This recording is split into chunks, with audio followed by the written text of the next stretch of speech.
This is eNews, live from Johannesburg. Good evening to you. I'm Gareth Edwards. This is our top story. The death toll in the Indonesian earthquake and tsunami rises to about 800 as the president visits the worst affected areas.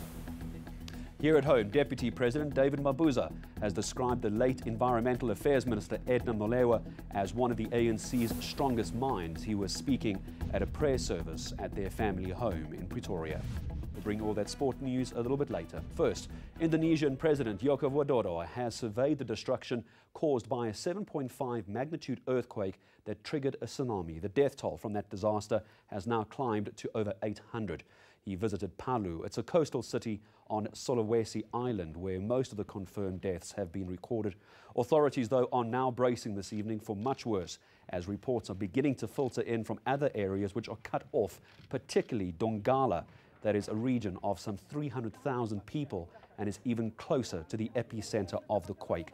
There are fears the death toll could lead into the thousands.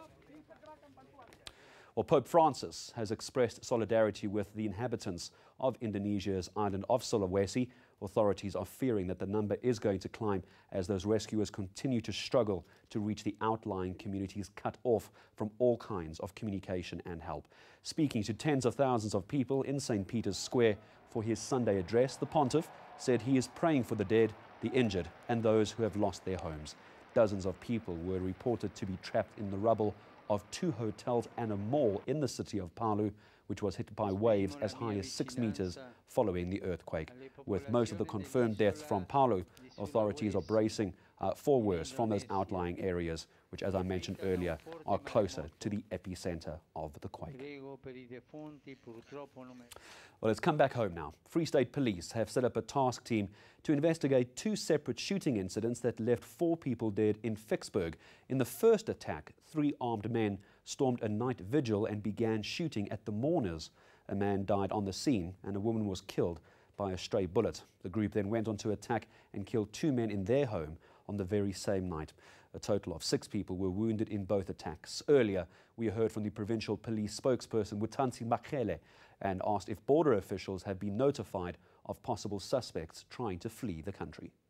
I said the team is working collectively to make sure that they drill deeper into what could have happened and make sure that we bring the perpetrators to work. You'll realize that the units like crime intelligence and take this and TRT, there are people with skills, and we have selected people whom we know that they can infiltrate the situation that side. But we don't have to rule out the fact that there are agreements which are governing, especially the fugitives who might have crossed the borders, so that we don't find ourselves maybe violating some of those agreements which were made. Deputy President David Mabuza has described late Environmental Affairs Minister Edna Molewa as one of the strongest minds in the ANC. He was speaking during a prayer service at Molewa's Pretoria home as part of the 10-day mourning period. Mabuza says her death has come as a shock. She passed away last week at the age of 61 after a short illness. Molewa will be honoured with memorials nationwide. Well, Rahima Musa Hospital in Johannesburg says the origins of the bacteria that killed 9 babies at the institution earlier this year are still not known. That's despite an extensive investigation by the National Institute of Communicable Diseases. 9 infants died at the hospital after this bacterial outbreak. The institution's acting CEO, Dr. Fru Benson, says the hospital attended to 43 cases between the months of March and July, and 9 of those were fatal. He says the outbreak at the hospital ended back in July. Well, not much is known and left, of course, in the wake of the nuclear bomb in Hiroshima in 1945. But incredibly, some trees survived the blast, would you believe it? Some surviving seedlings have been planted in over 60 locations around the world. Paarl in the Western Cape is the latest to get one such tree in the name of peace. Paladi Satusa has the story. They're called Hiroshima trees and have been planted all over the world as a symbol of hope. Now, one of the 170 surviving tree species will have roots in the Western Cape. The first thing that encouraged people who were devastated by this disaster is the sprouts of the trees which coming out from the burn soil. And it is a powerful message saying to the people, as if it is saying to the people, you must leave, you must leave, you must be strong. The tree is a symbol of peace and resilience. It comes from a place which has suffered a deep trauma, a devastation. Even in times of severe and absolute devastation, that life still survives, that beauty can still be redeemed. And Africa have many challenges. And then together we are part of Africa. We think we are part of Africa. We have a common aspiration for the peace and prosperity of Africa. The hope is that South Africans can take this lesson and mirror its hopeful message in their everyday lives. Piledi Satusa, Paarl in the Western Cape. And coming up after the break, South African-born billionaire Elon Musk will be stepping down as the chair of Tesla and will also pay a $20 million fine. Those are the agreements and the terms of the agreements that he reached with US regulators.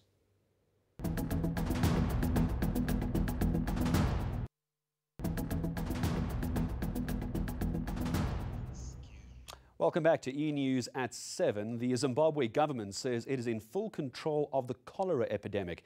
That's despite the growing number of deaths from the disease, mainly in the country's capital, Harare. So far, 49 people have died and over 7,000 have been infected since the waterborne disease broke out earlier this month. Meanwhile, authorities in the country still banning all public gatherings.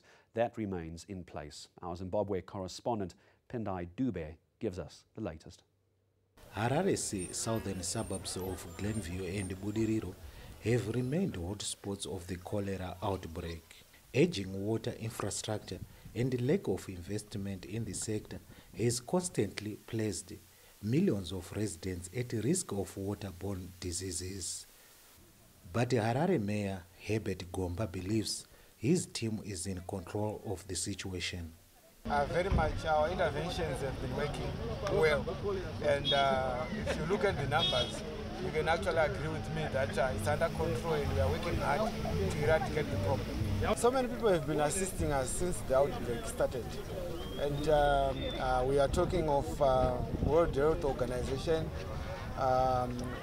the WASH people have been coming, corporates, Econet, Liquid. So many people have been coming forward to actually help, and some have been providing us with water bowsers for us to be able to give our people clean water. Some residents of Glenview are not convinced. They say authorities haven't done enough to curb the disease, and the problem won't be going away too soon.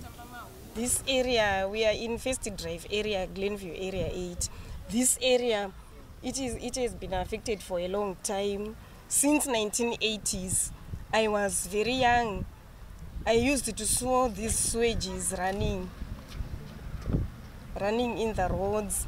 Apa pakatotuomera apa situation yacho yakatotuomera nekuda kwekuti kutorarama kurarama nenyasha dzaMwari because maitira zvimwe zvakaita zvimwe zvakatooma matoilets chikafu chatiri kudya zvese zvinenge zvingoafectwa.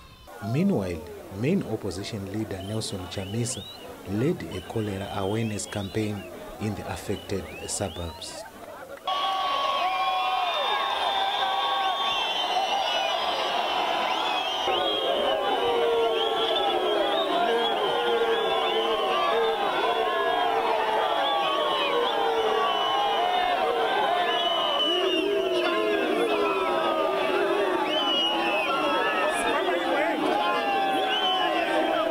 Zimbabwe suffered its worst cholera outbreak at the height of the country's cash crisis in 2008. A total of 4,000 people died and at least 100,000 people fell ill. Pendai Dube, Glenview, Harare, Zimbabwe.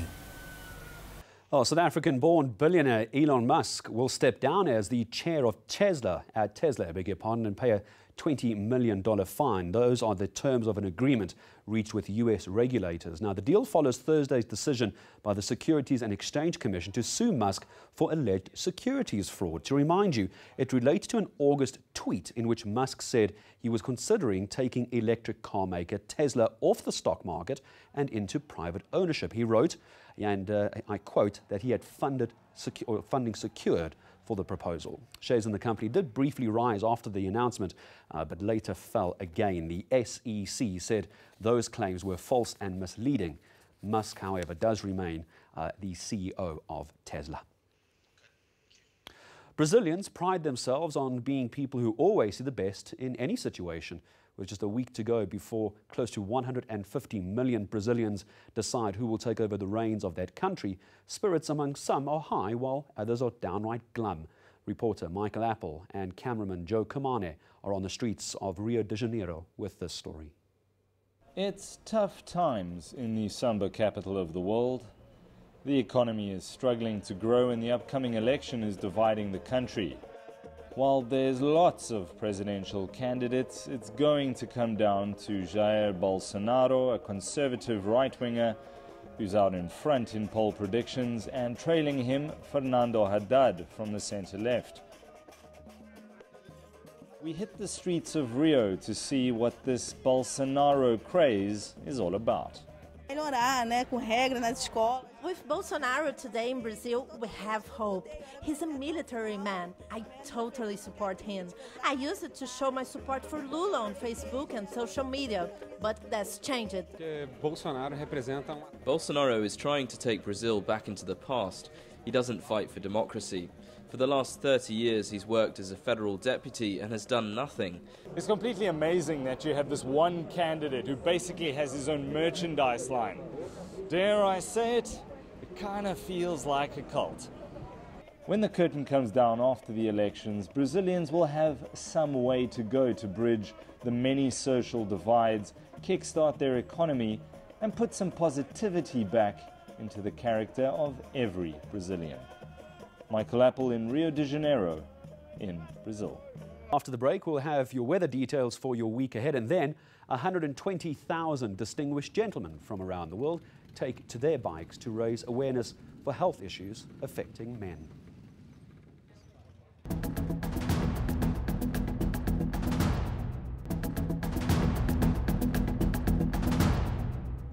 It's been a sunny and hot Sunday across South Africa, with a few thundershowers still expected to form over parts of the northern and eastern Cape. On Monday, we're expecting sunny and hot weather over the eastern half of the country, with thundershowers forming yet again over parts of the northern and eastern Cape. It'll be a cooler day over the western parts, with lots of cloud building up ahead of a cold front, which moves in on Monday night. Slightly cooler weather is forecast for the northern Cape, still in the mid-30s though for Uppington and Prieska, with isolated thundershowers from Uppington through to Colesberg. Partly cloudy and dry over the western parts. Quite a bit of cloud moves in over the western Cape, where we can expect a cooler day. 23 for Cape Town, 26 as we head towards Swellendam, and George at 24 degrees.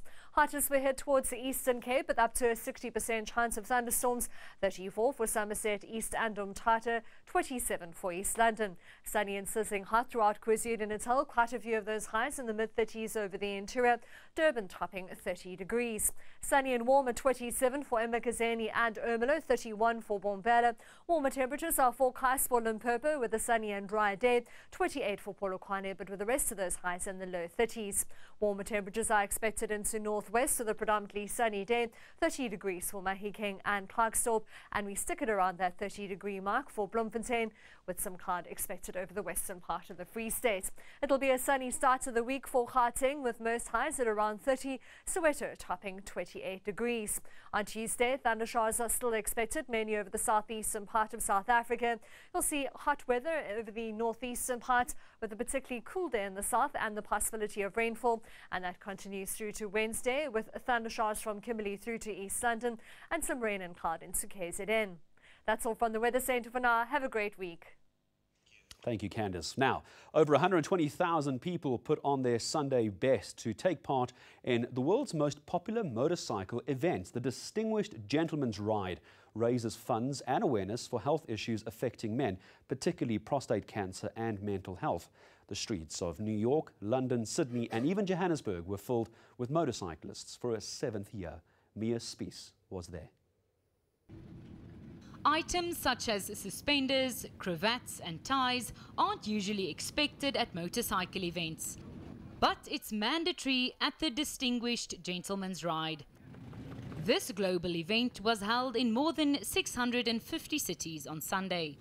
There's 6 cities involved in South Africa. This is the Joburg side of it. And we're raising money for prostate cancer research and for men's health awareness. Every year we've got 1 million men dying from suicide and prostate cancer. So we're doing our part to help raise funds for that. More than 1,400 neatly dressed gentlemen and ladies took part in Johannesburg.